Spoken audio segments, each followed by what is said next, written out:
What is good, everybody? It is your boy Super Saiyan Cat back with another Naruto to Boruto Shinobi Striker Jutsu breakdown slash test video for you guys today. We're going to be taking a look at all the different Rasengans that are available in the game as regular ninjutsu. We're not going to be taking a look at Massive Rasengan, seeing how that is a secret jutsu in the game and it's really not comparable to the regular ones. But we have Rasengan, Vanishing Rasengan, and Rasen Shuriken that we're going to be looking at.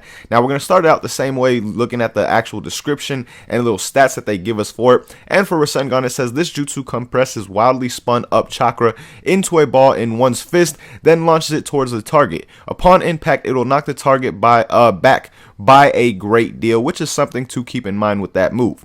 But moving on to Vanishing Rasengan, says this jutsu compresses wildly spun up chakra into a ball into one's fist, then launches it towards the target. After it's thrown, it disappears and affects all targets within the range on impact. Obviously, it kind of is self-explanatory with the vanishing part. It says it disappears, as you guys will see in a little bit in the actual gameplay showing off these different moves. But when you take a look at the actual stats of these moves, guys, as you see right here, the Vanishing Rasengan has a 2 power but a 5 range and only a 12-second cooldown as well, while Rasengan has a 2 power and a 2 range with a 13-second cooldown. But that Vanishing Rasengan with the 5 range basically makes it a range type attack. Now, moving on to Sage Art Wind Style Rasen Shuriken, it says this jutsu launches high speed but high density chakra channeled into a giant shuriken shape toward the target. And then when you look at the stats, it has a 2 power and 5 range, but the cooldown is 20 seconds. That's the longest cooldown that I've seen on any regular jutsu that is not a summoning or a substitution. Summoning and substitutions are the longest cooldown time wise, but this one right here, the Rasen Shuriken, definitely is right up there with them, and that is definitely something to keep in mind when you think about which jutsu is truly better. But that's all the basic stuff that we can just look at with these jutsu. Now we're going to go into the actual gameplay slash breakdown and see which one is truly the best. Alright guys, we're going to get this breakdown started with the regular Rasengan, and as you guys see right here, its use is basically like the actual description says. You charge the Rasengan in your palm and then launch forward at your target and charge towards them. Now a big thing with this move, seeing how you charge towards them, is the range of it. How far can you actually go? And as you see right here, the range is not terrible. It is not the best at the same time. And of course, you can charge this move. It is a move that is chargeable, one of those attack type moves that you can actually charge. And a lot of people would wonder, if you charge it, does the range actually increase? And as you see, the range really does not increase at all when you actually charge the move. It's pretty much the exact same, and which is kind of crazy to me because it's different from range type attack charge ups. With the range type, when they charge a move, they can actually move with it, as an attack type can't, and the attack type seems to get no bonus from actually charging the move as well, besides the simple fact that it looks cooler for a little bit. So honestly, that really kind of just blows my mind, the simple fact that you can charge it but you can't move, and there's no real benefit from what I've seen, either damage wise or from actual range that you get from these moves when you do charge them. But moving on with Rasengan, guys, the next thing we want to showcase is the actual tracking of the move. As you see right there, the little 11-tail or 10-tail beast thing moved to the side, tried to sidestep away, and I was still able to track them with that Rasengan. So basically, if they are in the range of the Rasengan as far as you can travel with it, they will be able to be tracked down as well if they sidestep or anything like that.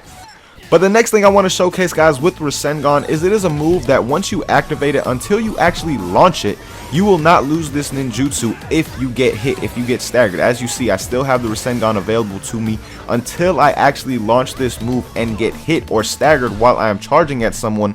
The move will still be there for me to use, and that is something to keep in mind, and something that is very important at times, because there are jutsu where if you activate it, right when you activate it, if you get hit, you will lose the jutsu and you will not be able to use it until it cools down again. So that is definitely very, very important.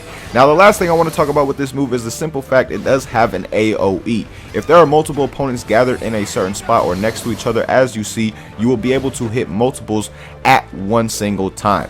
But that's everything for Rasengan. Now we're moving on to Vanishing Rasengan, and as you guys see here, Vanishing Rasengan again works like the description says.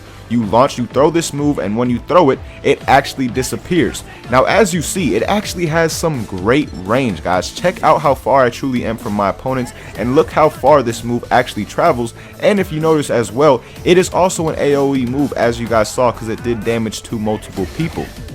Now, This move can also be charged as well, just like you guys saw here. It is one of those, just like the regular Rasengan. There are certain attack type moves again that you cannot charge, but you do not seem to actually be able to move or get a range boost or damage boost at the same time. Now, just like the regular Rasengan, the vanishing Rasengan, guys, if you get hit before launching this move when you just activate and you're charging it or something like that, you will not be lose the ability to actually launch it one more time afterwards, which again is a very important thing to keep in mind. Now right here, guys, the next thing we're going to look at with vanishing Rasengan, as you see, if you take a close look at the opponent where I just threw that vanishing Rasengan at, one of them was blocking and they got their guard broken. Vanishing Rasengan is a move that can actually break guard, as opposed to Rasengan, that move cannot break guard if your opponent is guarding when you actually launch that. All they will do is just tank it, kinda just like they would any other move for the most part. Now, the last thing I want to showcase with vanishing Rasengan, guys, is the actual kind of accuracy slash tracking of it. It is not the best, and it is fairly easy to get away from, as you see with those White Zetsu literally just running by them. They're just literally running, and the vanishing Rasengan's tracking is okay. It is not the greatest, again, as you see, so it is a fairly easy move to dodge as well, and that is something that you want to keep in mind with it when you are using it online, if you choose to do so. But that is everything I wanted to show you guys for vanishing Rasengan. Now let's move on to Rasen Shuriken.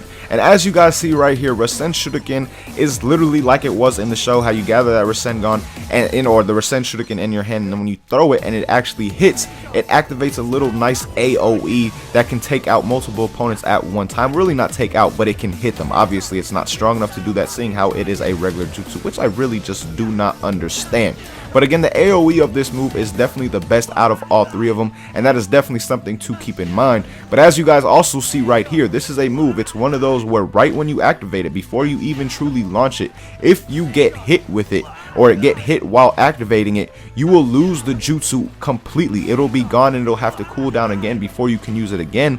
And that is something that you have to really keep in mind, especially with a move like Rasen Shuriken, because Rasen Shuriken takes so long to actually cool down. It takes 20 seconds again, which is way longer than most jutsu. It is literally double the time and more than double the time of some jutsu, because some, like Lariat for example, is an 8-second cooldown, while Rasen Shuriken is a 20-second, guys, and it is one of those moves that you can be staggered out of as well. Now, one more thing I want to talk about with Rasen Shuriken, guys, is as you see, when you actually throw this move, it is fairly slowly moving. It is not the fastest move in the world, and every time I see someone throw it against me, all I do is wait for it to get a little bit close, jump and side dash off to the left or right, and I will always be able to avoid it. It is a move that is fairly easy to avoid if you see coming, if you're fighting a one-on-one or something like that. So you have to keep that in mind and use it mainly in situations where your opponents don't see you, where you're just pulling up on someone that is fighting one of your teammates. Something like that is really where you want to use Rasen Shuriken, because again, you want to make sure you hit with it, considering the fact that it does have that crazy 20-second cooldown. But all in all, man, that is everything for all these jutsus, guys, right here. Let me know which is your favorite down below. But to me, the best Rasengan out of all of these, in my opinion, is the actual Rasengan, guys. It is the one that is the most consistent, the easiest to land, and the best for an attack type, because the vanishing Rasengan and the Rasen Shuriken are more range type moves. Now, they are definitely cool moves, do not get me wrong, but the Rasengan, the regular one, to me is a better attack type move, because when you're attack type, you are more in up close situations, and that Rasengan can be it is a lot more guaranteed to actually land on a lot of opponents, because one, the tracking, and two, the way you use it, the way you just charge up on your opponents, as opposed to that vanishing Rasengan and the Rasen Shuriken. Again, those are fairly easy to dodge, especially that Rasen Shuriken. And the vanishing Rasengan, I find it fairly easy to dodge. Now, some people do not, due to the simple fact that it does kind of vanish. You still can see an invisible outline with it, but again, I find it fairly easy to dodge, and the one that I feel is the most effective and useful in actual online play is definitely the regular Rasengan. But again, let me know your thoughts on the video, and which of the Rasengans do you guys truly like the most in Naruto to Boruto Shinobi strikers. And you have to take into account everything that we said in the video, including those cooldown times. And for that reason especially, I truly believe that Rasen Shuriken is probably the worst out of all of these jutsu as well. But again, let me know your thoughts down below, and stay tuned guys, because I'm going to have a Rasengan versus Lightning Blade versus Chidori video coming very soon, because last video you guys left some votes and suggestions, and that one got a decent amount of votes, so I will be coming for that pretty soon as you guys voted for. But as always, man, thank you guys so much for watching. Really hope you guys enjoyed this video. Until next time, as always, I hope you have a good day. Peace, y'all.